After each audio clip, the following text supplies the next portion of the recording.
Good evening. Title చూసుంటారు, ఇలా ఎప్పుడైనా మీకు జరిగిందేమో అని. మాకేం జరిగిందంటే ఈరోజు సండే, డేట్ వచ్చి 21 మార్నింగ్ ఎమర్జెన్సీ ఉందని డిపాజిట్ చేసానికి ఎస్బీఐ బ్యాంక్ వచ్చాము. ఏటీఎంలో డబ్బులు ఏమో డిపాజిట్ చేసాము, కాకపోతే మాకు అమౌంట్ డిపాజిట్ చేసిన తర్వాత ఆఫ్లైన్ చూపించి అమౌంట్ ఏమో కట్ అయింది. కాకపోతే ఇంతవరకు అకౌంట్లో క్రెడిట్ అవ్వలేదు. మేము కస్టమర్ సపోర్ట్ని విజిట్ అయ్యాము. వాళ్ళు ఏమంటే మాకు ఎటువంటి రెస్పాన్స్ లేదు మా దగ్గర, వాళ్ళ దగ్గర నుంచి మాకు కంప్లైంట్ రేస్ చేయమంటే మాకు కంప్లైంట్ ఆప్షన్ చూపించలేదు, ఎర్రర్ వస్తుందని చెప్తున్నారు.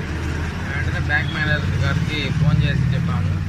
చెప్తే సార్ గారు రెస్పాండ్ అయ్యి రేపు వర్కింగ్ అవర్స్లో మేము సాల్వ్ చేస్తాం సార్ మీకు అని చెప్పారు. అంటే ఇలా ఎమర్జెన్సీ సిచ్యువేషన్లో ఇలా జరగడం ఎంతవరకు కరెక్ట్ అనేది అసలు చాలా దారుణమైన పరిస్థితి.